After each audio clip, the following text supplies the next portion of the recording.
পরিমাণ মতো লবণ হলুদ দিয়ে দিলাম।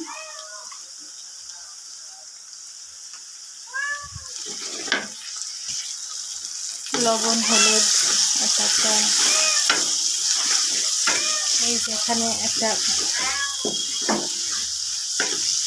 টমেটো দিলাম ছোটো ছোটো কুচি করে কেটে, একটু ঘন হওয়ার জন্য, ঝোলটা যাতে একটু ঘন হয়। এবং এটা আদা রসুন পেঁয়াজ বাটা দিয়ে দিলাম, দিয়ে কিছুক্ষণ করে তারপর মাংসটা দেব।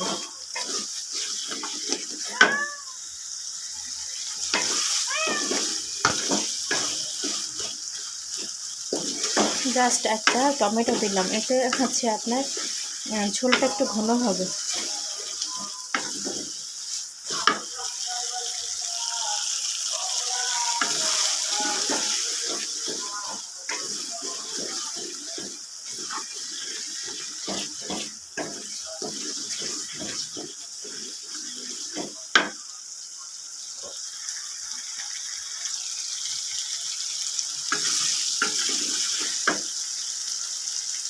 তেলটা উপরে উঠে আসছে, এবার আমি এখানে মাংসটা দিয়ে দেবো। এই যে মাংসটা দিয়ে দিলাম।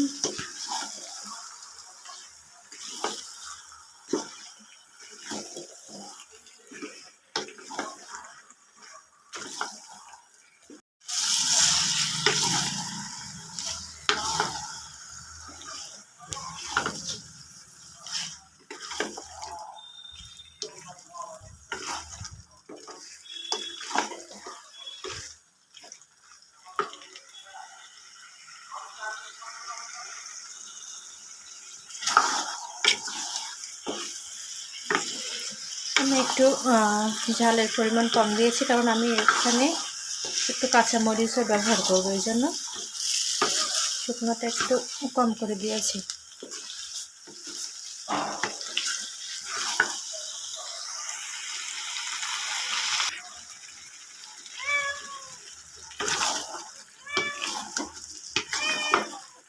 এভাবে কিছুক্ষণ কষাই নেব, নিয়ে তারপরে একদম অল্প পরিমাণে একটু ঝোল দেব। আমি ঝোলটা অবশ্য গরম করেই নেব।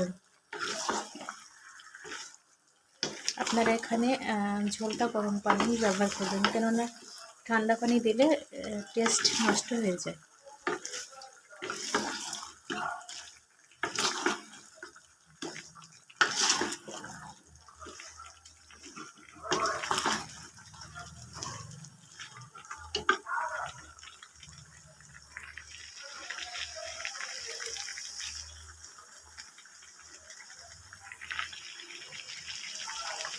দেখতে পাচ্ছেন ঝোলটা কতটা ঘন হয়ে আসছে।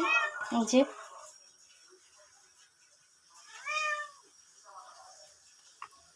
এই টমেটো কুচিটা দেওয়ার জন্য ঝোলটা কিন্তু এতটা ঘন হয়ে গেছে। এই যে দেখতে পাচ্ছেন ঝোলটা। এবার আমি এখানে একটু গরম পানি অ্যাড করব। এই যে এবার এখানে আমি একটু গরম পানি অ্যাড করব। আমার মাংসটা প্রায় সিদ্ধ হয়ে গেছে।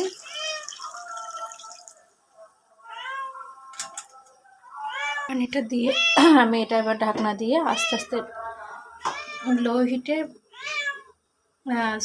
মিডিয়ামে আমি জালটা দিয়ে দেবো, আস্তে আস্তে হতে থাকবে।